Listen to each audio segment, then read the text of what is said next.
हरिओम नमो नारायण।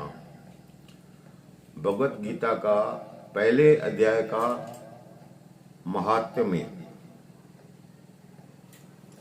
हरिओम नमो नारायण। श्री कृष्ण गोविंद हरे मुरारी, हे नाथ नारायण वासुदेवा, हे नाथ नारायण वासुदेवा। श्री कृष्ण गोविंद हरे मुरारी, हे नाथ नारायण वासुदेवा, हे नाथ कृष्ण भगवान की जय। गीता के पहले अध्याय का महात्म, पार्ट 1 का महात्म्य। श्री पार्वती जी ने कहा, भगवान आप सब तत्वों के ज्ञाता हैं। आपकी कृपा से मुझे श्री विष्णु संबंधी नाना प्रकार के धर्म सुनने को मिले, जो समस्त लोक का उद्धार करने वाले हैं। देवेश, अब मैं गीता के महात्म सुनना चाहती हूँ। पार्वती ने कहा कि मैं गीता की का पहले अध्याय का महात्म सुनना चाहती हूँ, जिसका श्रवण करने से श्री हरि में भक्ति बढ़ती है। श्री महादेव जी बोले, जिनका श्री विग्रह अलसी के फूल की भांति श्याम वर्ण का है, पक्षराज गरुड़ ही जिनके वाहन है, जो अपनी महिमा से कभी युक्त नहीं होते तथा शेष नाग की शिया पर शयन करते हैं, उन भगवान महाविष्णु की हम उपासना करते हैं। एक समय की बात है कि मूर दैत्य के नासिक भगवान विष्णु शेषनाग से रमणीय आसन पर सुखपूर्वक विराजमान थे। उस समय समस्त लोगों को आनंद देने वाले भगवती लक्ष्मी ने आदर पूर्वक प्रसन्न किया। श्री लक्ष्मी ने पूछा कि भगवान, आप संपूर्ण जगत का पालन करते हुए भी अपने ऐश्वर्य के प्रति उदासीन से होकर जो इस क्षीर सागर के नींद ले रहे हैं, इसका क्या कारण है? श्री भगवान बोले, सम्मुख, मैं नींद नहीं लेता हूँ। अपूर्त तत्व का अनुसरण करने वाली अंतर्दृष्टि द्वारा अपने ही महाशय तेज का अनुसरण साक्षात्कार कर रहा हूँ। देव, ये वही तेज है जिसका योगी पुरुष कुशाग्र बुद्धि के द्वारा अपने अंतकरण में दर्शन करते हैं। वह महेश्वर तेज एक अजर प्रकाश स्वरूप, आत्म स्वरूप, रोग शोक से रहित अखंड आनंद का निष्पद तथा देत रहत है।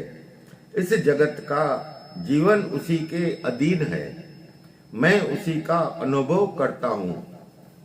देवेश्वर, यही कारण है कि मैं तुम्हें नींद लेता सा प्रतीत हो रहा हूँ।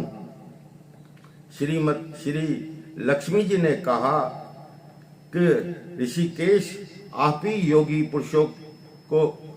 पुरुषों के देह हैं।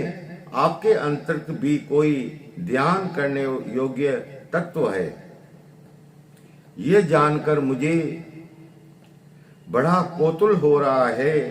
इस चराचर जगत की सृष्टि और संहार करने वाले शिव आप ही हैं। आप सर्वसमर्थ हैं। इस प्रकार की स्थिति में होकर भी यदि आप उस परम तत्व में भिन्न हैं, तो मुझे उसका बोध कराइए। श्री भगवान बोले, प्रिय, आत्मा का स्वरूप दैत और अदैत से पृथक भाव और अभाव से युक्त तथा आद और अंत से रहित शुद्धि ज्ञान के प्रकाश से उपलब्ध होने वाला तथा परमानंद स्वरूप होने के कारण एकमात्र सुंदर है। वही मेरा ऐश्वर्य रूप है। आत्मा का एक तत्व ही सबके द्वारा जानने योग्य है। गीता शास्त्र में इसी का प्रतिपादन हुआ है।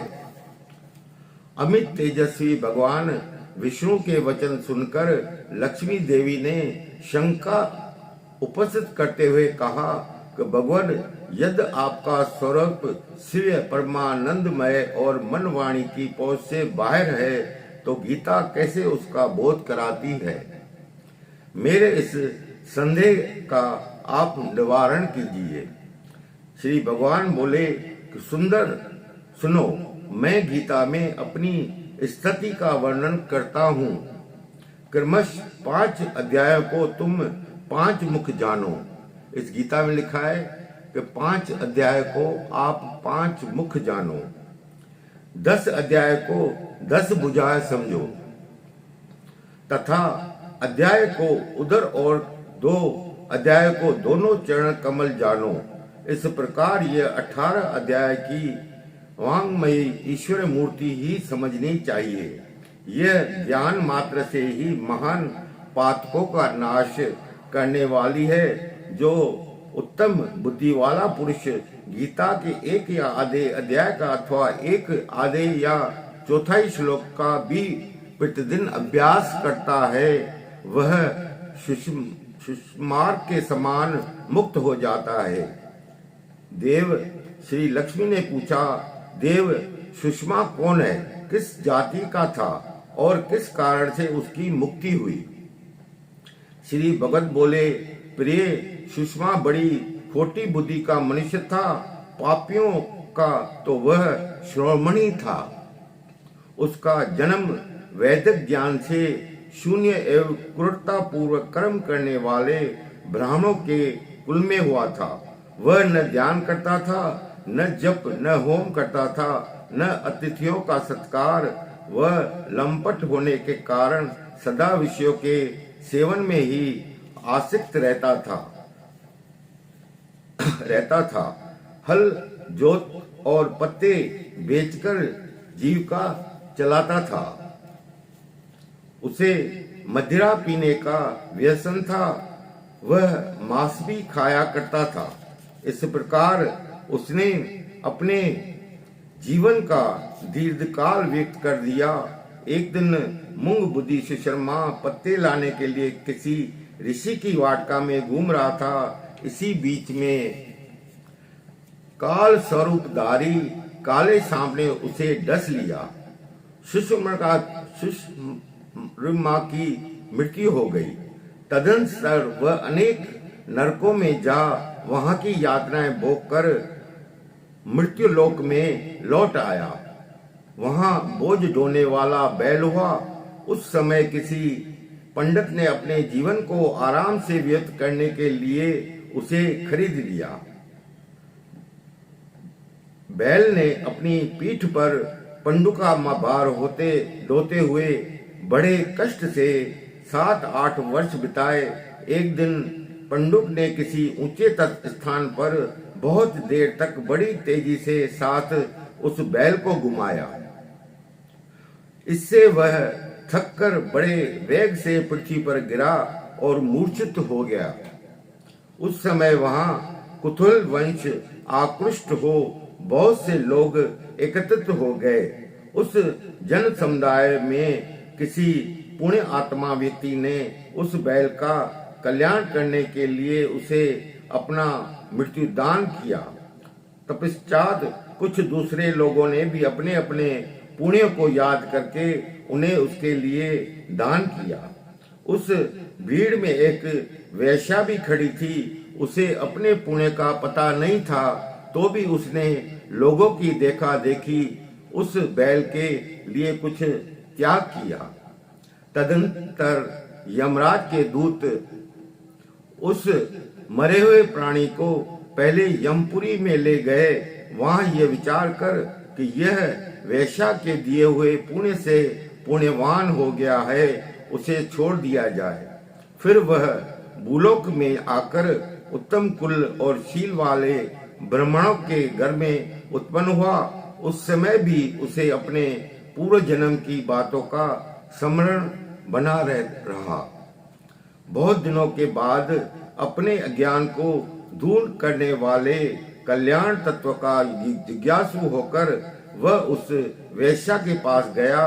उसके दान की बात बतलाते हुए उसने पूछा, तुमने कौन सा पुण्य दान किया था? वेश्या ने उत्तर दिया, वह पिंजरे में बैठा हुआ तोता प्रतिदिन कुछ पढ़ता है, उससे मेरा अंतकरण पवित्र हो गया, उसी का पुण्य मैंने तुम्हारे लिए दान किया। उसके बाद उन दोनों ने तोते से पूछा। तब उस तोते ने अपने पूर्व जन्म का स्मरण करके प्राचीन इतिहास कहना आरंभ किया। शुक बोला, पूर्व जन्म में विद्वान होकर भी विद्वता के अभिमान से मोहित रहता था। मेरा राग देश इतना बढ़ गया था कि मैं गुणवान विद्वानों के प्रति भी ईर्ष्या भाव रखने लगा। फिर समयानुसार मेरी मृत्यु हो गई। मैं अनेकों गुणित लोकों में भटकता फिरा। उसके बाद इस लोक में आया। सद्गुरु की अत्यंत निंदा करने के कारण तोते के कुल में मेरा जन्म हुआ। पापी होने के कारण छोटी अवस्था में ही मेरा माता पिता से वियोग हो गया। एक दिन मैं ग्रीष्म ऋतु में तपे हुए मार्ग पर पड़ा था। वहां से कुछ श्रेष्ठ मुनि मुझे उठा लाए और महात्माओं के आश्रम के भीतर एक पिंजरे में उन्होंने मुझे डाल दिया। वहीं मुझे पढ़ाया गया। ऋषियों के बालक बड़े आदर के साथ गीता के प्रथम अध्याय की आवृत्ति करते थे। उन्हीं से सुनकर मैं भी बारंबार पाठ करने लगा। इसी बीच एक चोरी करने वाले बहेलिये ने मुझे वहां से चुरा लिया। तत्पश्चात इस देवी ने मुझे खरीद लिया। यही मेरा वृतांत है, जिसे मैंने आप लोगों से बता दिया। पूर्व काल में मैंने इस प्रथम अध्याय का अभ्यास किया, जिसमें मैंने आपको अपने पापों को दूर किया। फिर उसी से इस वेश्या का भी अंतकरण शुद्ध हुआ और उसी के पुण्य में दज श्रेष्ठ सुषमा भी पाप मुक्त हो गए। इस प्रकार परम पर वार्तालाप और गीता के प्रथम अध्याय के महात्म्य में प्रशंसा करके वह तीनों निरंतर अपने अपने घर पर गीता का अभ्यास करने लगे। फिर ज्ञान प्राप्त करने वे युक्त हो गए। इसलिए जो गीता के प्रथम अध्याय को पढ़ता, सुनता तथा अभ्यास करता है, उसे भवसागर को पार करने में कोई कठिनाई नहीं होती। यहाँ कहते हैं कि गीता के प्रथम अध्याय को जो पाठ करता है वो भवसागर को पार कर जाता है, उसमें कोई उसको कठिनाई नहीं होती है। तो यहाँ प्रथम अध्याय का महात्म्य पूरा हुआ। हरिओम नमो नारायण।